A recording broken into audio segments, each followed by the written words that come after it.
closer to me, I don't mind. I'm really happy to be back at Games for Change to share some exciting work that the Ad Council did this year with Square Enix and Kingdom Hearts 3. But before I jump into the work, a little bit about me. I don't have the hardcore gamer credentials. I am a middle-aged mother who casual games like crazy. I like panda popping on the subway daily. But in addition to running digital product management at the Ad Council, I also lead our Game for Good initiative. So for those of you who may not be as familiar with the Ad Council, or maybe you've heard the name or seen the logo, we use the power of communications to tackle the country's toughest issues. We are the only national nonprofit that brings together the brightest minds in media, tech, advertising, and marketing to develop campaigns that inspire action and improve lives. And because we are in advertising, of course, I have a short Anthem Reel that tells our story better than I can. Let's see if this works.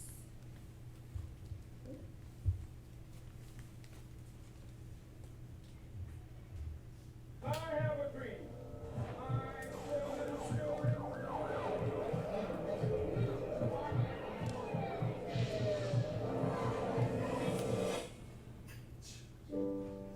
One person does not change a country. One individual alone does not move society forward. We are the addition, the connection, the sum greater than our individual parts. We are where creativity and causes converge. Where media meets message, where substance meets scale.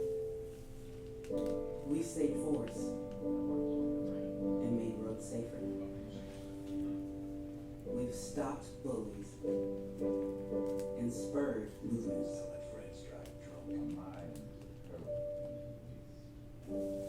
We've championed respect and shifted mindsets. We settle for nothing less than a lasting impact on American life. We are the Ad Council, and together, we make progress.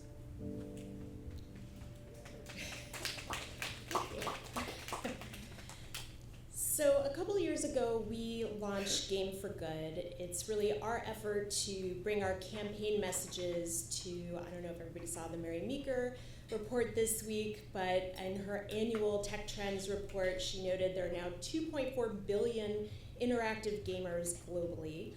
Our efforts in the gaming space are focused really around three areas. The first is what we call IP integration. And this is really where we partner with a gaming publisher and we leverage their IP to raise awareness for one of our issues. The second is working with gaming influencers.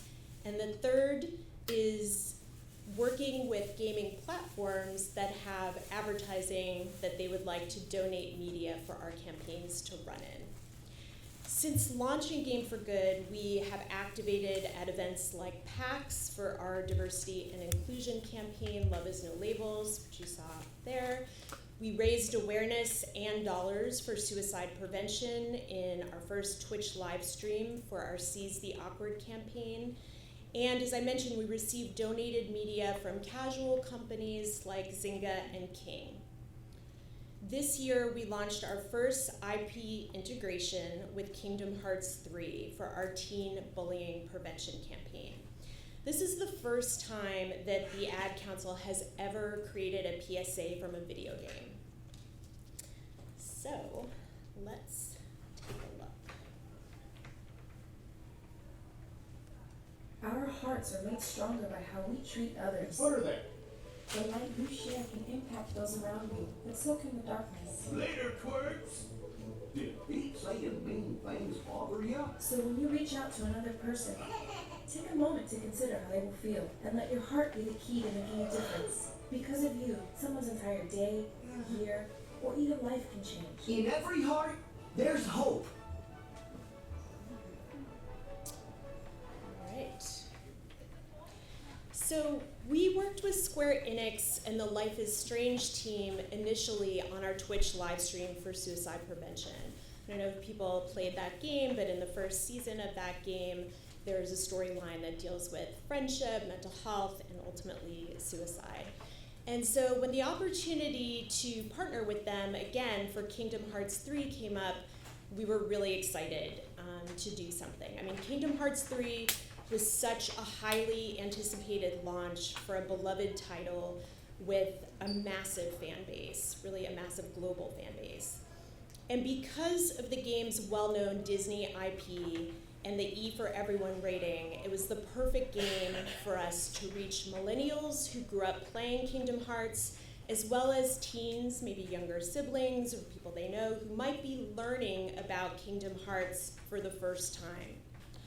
So here's how we worked together to make this happen. We first briefed the game's creative team on the issue. We gave them sort of our key messaging points for the campaign, which was, that your words and actions have an impact on your peers. They went back and they reviewed the footage from the game to find the scenes, characters, and moments that really show that everything you say and do has that impact. Square drafted a voiceover script, which we reviewed, and there was some back and forth, small edits. And then they really took advantage of the role of the Keyblade in the game and coined the tagline, "Kindness is key," which was great, especially for our out of home, as you can see on the billboard. So in addition to a PSA, which we distributed the way the Ad Council distributes to TV around the country, we also created out of home, as you can see, billboards and bus shelters. We created a branded landing page for the campaign, which had social graphics that people could download. They were exclusive to share. And we worked with our friends at Rooster Teeth, and they live streamed the game during their Achievement Hunter program on YouTube and talked about our issue. So the results for this were strong. Since launch in February, we received over 4.4 million in donated media placement value. The partnership was mentioned over 1.78 thousand times on Twitter. The effort increased traffic to our website, so people went to the landing page and then went through the landing page to the campaign site. And there, the conversion rate, so on the campaign site, we were trying to get teens to play with these honest cards that you sort of, click on, they turn around, and they talk about what it means or what it feels like when you exclude people. That conversion went from 8% up to 18%. So we've done partnerships like this with movie studios in the past for our campaigns. It tends to be for animated films. So for example, you might see a cut of images, movie footage from Despicable Me promoting our fatherhood involvement campaign, or Peter Rabbit promoting our food waste campaign.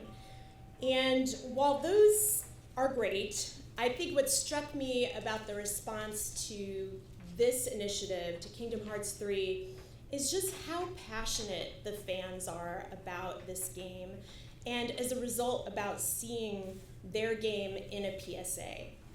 It's really different from just recognizing an animated film that you know you're gonna enjoy and maybe learning a little bit about one of our issues, right? And I would say the lifespan of the campaign goes a lot longer. Movies come, they're in the theater and then they're gone, but the connection here goes much deeper and can last a lot longer. So a colleague of mine actually just sent me a couple of Reddit links where fans are seeing the billboards and the out of home, and they're posting. They're so excited to see their favorite game actually, connected to an issue and being promoted this way. And those posts were just as recent as yesterday. So I wanted to share some of the reactions that we saw on social. So it was surprising to me to see this at first, but seeing as the main core theme of Kingdom Hearts is helping your friends overcome darkness, I can see this fitting. It's a respectable thing what Square is doing, and I'm happy one of my favorite series is helping a good cause. The fact that a video game in 2019 is able to be used as an anti-bullying campaign is a major step forward in proving the point that video games can be just as meaningful, impactful, and important as other forms of art. Love seeing initiatives like these take hold and address the very real problem of bullying. Well done at Ad Council and Square Enix. Yes, all of this. I played Kingdom Hearts 2 back in 2005 to cope with being the victim of bullying. Thank you at Kingdom Hearts, Sora Keyblade. So the title of this talk was Your Game Could Be a PSA, and you're probably thinking, yeah, right, you're with the Ad Council, there's no way we can do this at the same level. And while we are in a unique position to secure donated media, I really feel like the most powerful advocates for this campaign were the fans who shared about the effort on social. They drove the social mentions, they drove the web traffic and helped us increase that key conversion of getting teens to interact with the content.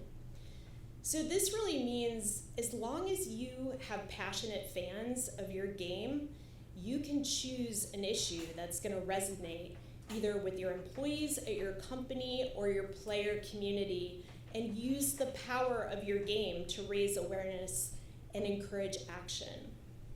So here are a few ways to think about just getting started. So identify your issue. Again, whether it's talking to people inside your game studio or talking to your players and your fans, find an issue that you really care about. And then I think it's about finding a credible nonprofit partner, right? So doing your research and finding an organization that's doing amazing work on the issue you chose. They can help inform your messaging, provide content, and be a destination to drive fans where they can learn more about the issue or take action. Create your assets, ideally a piece of web video content and social graphics. You could also create a branded landing page that features your game and info about the issue, or you could just drive to the nonprofit's website. Working with the nonprofit to determine your goals for the campaign. Is it awareness of the message? Is it just learning more about the issue? Or is it taking an action like making a donation or sharing the content? It can be either or all. And then I think it's engaging your super fans early, right? Your most passionate players and users. Let them in on the campaign, give them exclusive assets to share first on social. And if you're a bigger title and you want to get some press, put out a release online using some sort of PR service. Even if it doesn't get written about, an online press release is great for SEO. It gets put into feeds everywhere, and it's just good for the campaign and your game.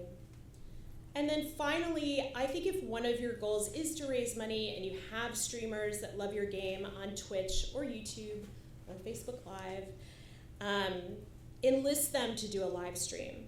We had a lot of success with Seize the Awkward. We raised almost $20,000 in 3 days. And while fundraising was one goal, I guess, that we had, it was much more awareness and getting people to talk about mental health and to really, be looking for signs in a friend where they may be struggling and how to have that awkward conversation. But what was interesting was, we had some bigger streamers on board, but they didn't raise nearly as much money as the smaller streamers who had just like their very passionate community built in. So that's what I had to share about our partnership and experience, and I think there's 5 minutes, so if you guys have questions or I can answer, I'm happy to answer. Interactives, the interactive part. People always say the first question is the hardest one. Anyone willing to go first? Yes. What other kinds of issues is the Ad Council interested in? Yeah, so we have about 40 different campaigns, so it's sort of pick an issue. We were just at E3, and while I can't formally announce any partnerships yet, what was great about this partnership for us was once other big titles were like, oh, you've gotten the Disney approvals, so now we can talk about other big AAA games that are affiliated with Disney as well, to drop too many hints. So, you know, this was bullying prevention. Love is No Labels is another great campaign that we hope to partner on. Fatherhood involvement, again, given the demographics, especially of console gamers, is a good one for us. So we're talking to Square about another campaign that is connected to that issue as well. But we have campaigns, everything from, you know, health campaigns, cancers, prediabetes, all the way to drug-impaired driving is a new one that we have with the National Highway Transportation Association, the government, because people now can smoke pot in a lot of states and are not making good choices while driving, evidently.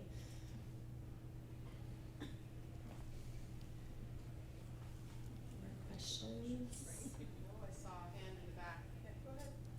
Do you see this? Like, what do you think about like the new emerging video game AR, VR? Like, how do you see nonprofits and gaming companies working together in that immersive setting? Because empathy will come with that whole interactive design, kind of putting people in those shoes. So how do you want to talk more about that? Yeah, I mean, I think it would depend on the game for us. I mean, it depends on the sponsors. So for M-rated games, we have to tread very carefully, and the level of violence in some of those games wouldn't be a fit for many of our sponsors. Although I would say, like, for suicide prevention, you know, the sponsors there are more interested in reaching this audience and reaching gamers around mental health issues than concerned necessarily about the content of the games.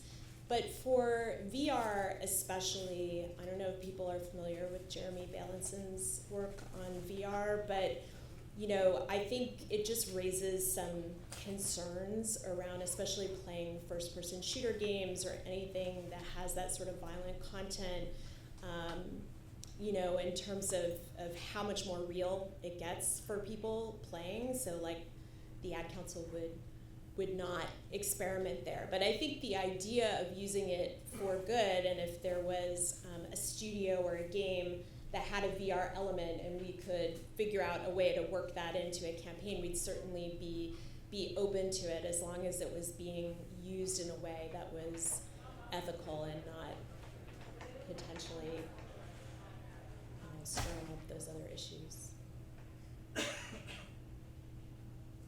Yeah. So I'm going to be pessimistic. Yeah. So this seems very powerful to convince people of positive messages. So I can imagine it can also be very powerful to convince people about not so positive messages. Like if an unscrupulous game developer decided to partner with someone like, yeah, we're going to talk about anti-immigration and things like that. What are some of the ways you think we can combat that? I mean, are you saying that a game developer would sort of use footage from their game and create sort of their own campaign on that was a negative? Yeah, I can imagine campaign. like an organization that's, you know, a hate group under the Southern Poverty Law Center could be like, we want to work with that game because we know the developer is sympathetic with us, and do a similar strategy but for negative things. And you said this fan base can be so powerful, it might help spread that. So do you know ways that we can stop that or prevent that or hinder that? Yeah, I mean, I don't know. I know that, like, if you're talking about bigger games, they're most likely not going to touch anything that's going to give them negative publicity, right? And I think that's why we've been able to partner with them, because we're a pretty neutral, nonpartisan, safe organization to work with. As far as indie games or smaller companies that may do that on their own, I don't know. I mean, I hope when I say, you know, your game can be a PSA, and especially being at Games for Change, that I would be inspiring the more positive. So do it on this side. And then I think the speaker before me is working on sort of the civil rights issues at the ADL and looking at sort of the hate stuff that's happening. Thank you so much. Yeah, thanks. Everybody join me thanking Anastasia Goodstein.